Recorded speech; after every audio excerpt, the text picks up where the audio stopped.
Novatos, thanks again for tuning into yet another video. Infamous here, coming at you live from San Jose, California, the West Coast. Forecast for today, looking at about 70 degrees. Absolutely beautiful day here in the Golden State. But anyways, let's get on with the topic of today's ride. Something that I noticed recently in the Facebook group. People were commenting, or somebody in Australia had made a comment that these Dyna prices on these lowriders, the Dynas, are just going out of control. They're way too darn high. And you know what? I wanted to kind of discuss this earlier last year when I was buying my bike. It's something that I noticed. I fell in love with the lowrider, the Dyna. I fell in love with that bike. It was just an absolutely beautiful bike.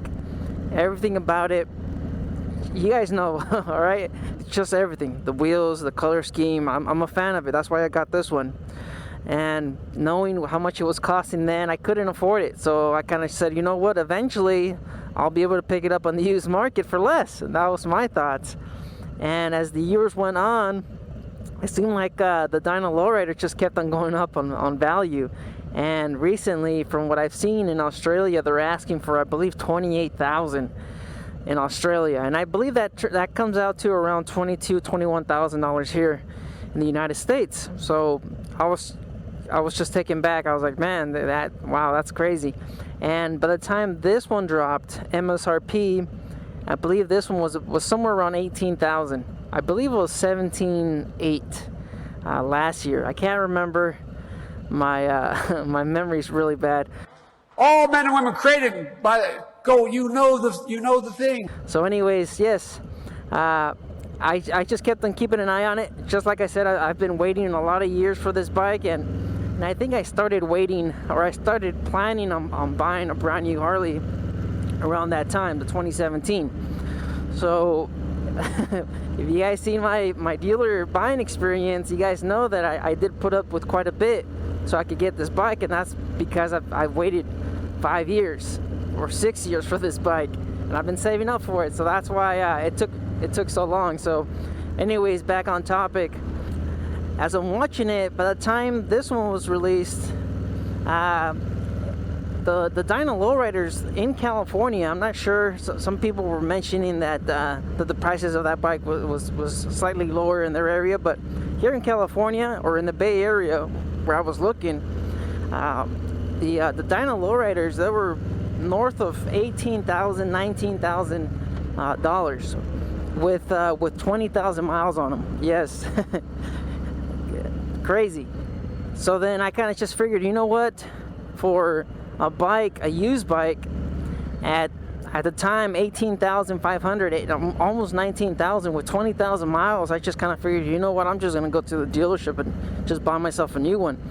The improved frame, the better cooling, the slightly better performance with the M8, I kind of figured, you know what, it'd probably be in my best interest to get the M8 Softail instead of the Dyna. And the Dynas, they still have that death wobble issue. Sorry, they still have that death wobble issue. So that's something that kind of played in part with my decision on buying the bike brand new.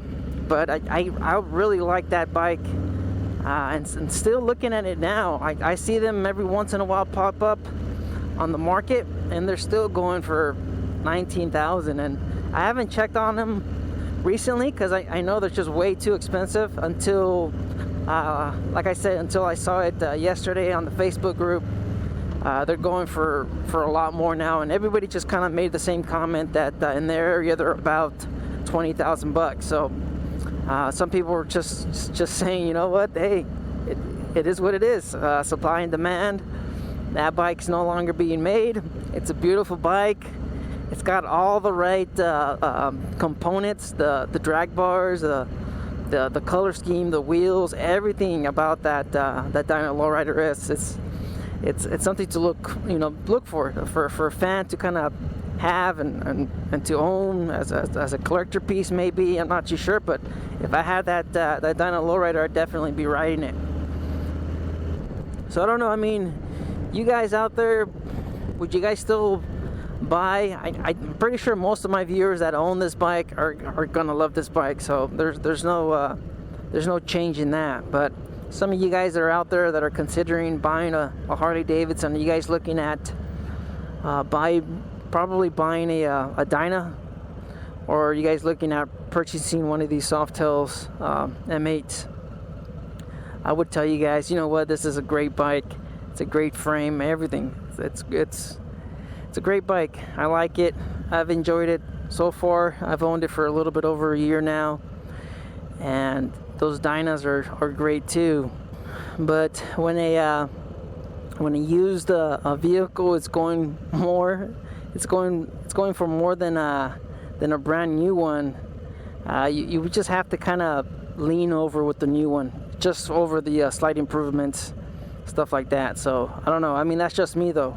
I think a lot of different folks, you know what, it's different strokes for different folks, and I'm pretty sure a lot of other people would disagree with that notion. A lot of people would probably get the Dyna one. Yes, at the time of the announcement, Harley-Davidson was killing off the Dyna. A lot of people were upset.